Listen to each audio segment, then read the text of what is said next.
Assalomu alaykum. Men Fazliddinova Feruza Nazrullayevna, akusher-ginekolog, reproduktolog, integrativ shifokor, shuningdek Toshkentdagi Two Line Fertility klinikasini asoschisi hisoblanaman.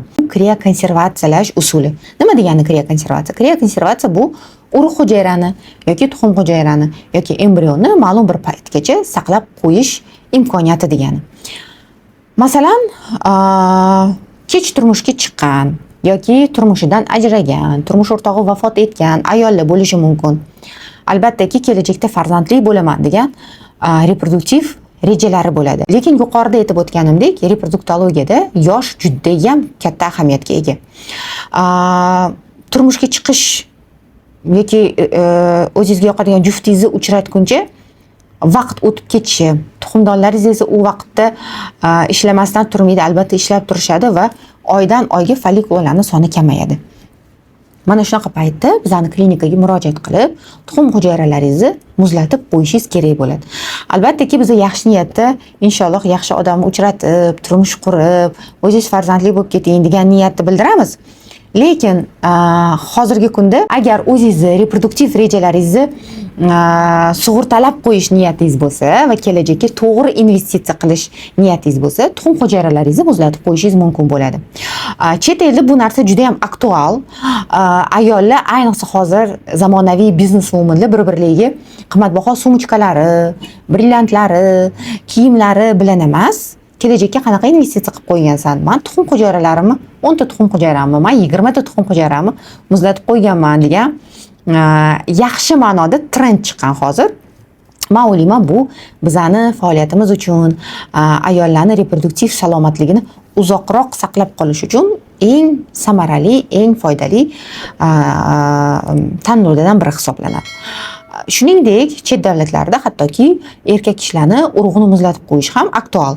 Masalan, hech kim, ayniqsa sportsmenlar, bir qanaqadir xavf bilan ishlaydigan, fizik, jismoniy xavf bilan ishlaydigan erkaklar o'zligini urug' hujayralarini muzlatib qo'yishar ekan, chunki hech kim bir kasalliklardan, travmalardan himoyalanmagan, 100% kafolatlanmagan hayot davomida travma olmasligiga deb chet davlatlarda bu narsa juda ham aktual va erkak kishilar borib Kriyobankda o'zligini urug'larini muzlatib qo'yishligi mumkin.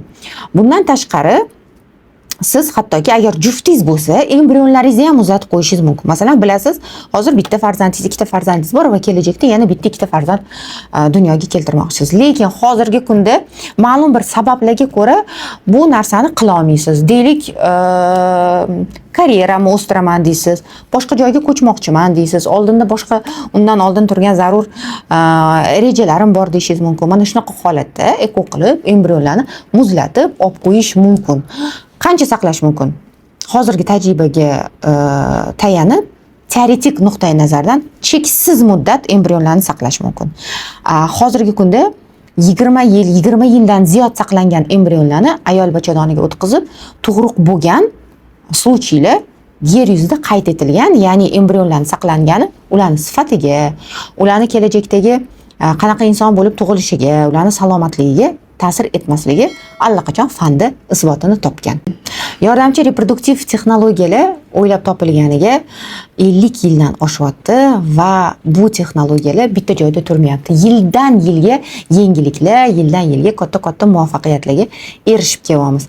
Agar sizni reproduktologiyaga oid savollaringiz bo'lsa, qiziqishlaringiz bo'lsa, albatta bizga obuna bo'lishni unutmang. Chunki sizlar uchun qiziqarli ma'lumotlar tayyorlab borishga harakat qilamiz. Savollaringiz bo'lsa, kommentariyalarda qoldiring.